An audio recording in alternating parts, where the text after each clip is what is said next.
everyone, welcome back to our Thirsty Thursday segment. My name's Alyssa and today I'm here with Steven. Steven, how do you like your drink? Man, it's pretty good. It reminds me of the holiday season that's coming up. One of my favorites, actually. Awesome. Yeah, it's really nice and warm and cozy. Makes you want to curl up next to the fire. I was actually going to ask you if you can think of any other, non-alcoholic drinks you like to consume during the holidays. Well, I like to try new drinks. So, our local coffee shops, they get creative with pumpkin this, cider that. So I usually like to just try anything that's recommended by a barista or just anyone working at a coffee shop.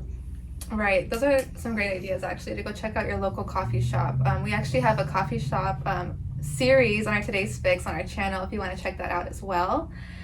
Shameless plug. But there are also so many other drinks and activities that we forget about during the fall and like holiday season. I feel like a lot of the times when we think about the holidays, drinking kind of goes hand in hand, but it doesn't have to be. There are a lot of different activities that I want to talk about that we can do during the holiday season to spend with our loved ones instead of drinking. Oh, like what? There's so many actually. If you go, during November, October time, they usually have apple picking and things like that. You can go ice skating, building gingerbread houses, painting. I don't know. There's so many different activities. Can you think of any, Steven? Yeah, for one, I'm a big family guy, so I like to go out and look at all the houses that get decorated. I know now we have a lot of neighborhoods that kind of get together and they just go all out.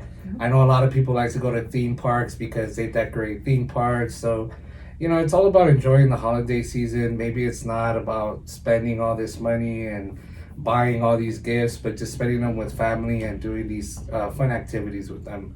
That's really what I like to do. Exactly. The most important part during the holidays is spending time with your loved ones and making sure everybody's safe, happy, and healthy. So I'm really glad that we can come up with these different alternatives that some of you guys can try hopefully this holiday season. If you have any other suggestions, you guys can let us know in the comments down below. And let's not forget about all of our wonderful mocktails we have on our channel. Go ahead and check those out. Exactly. So thank you for joining me today, Steven. This was fun. Hopefully Absolutely. we can have more of these Thirsty Thursday segments. And see y'all next time. Cheers, everyone. Bye. Cheers. Bye.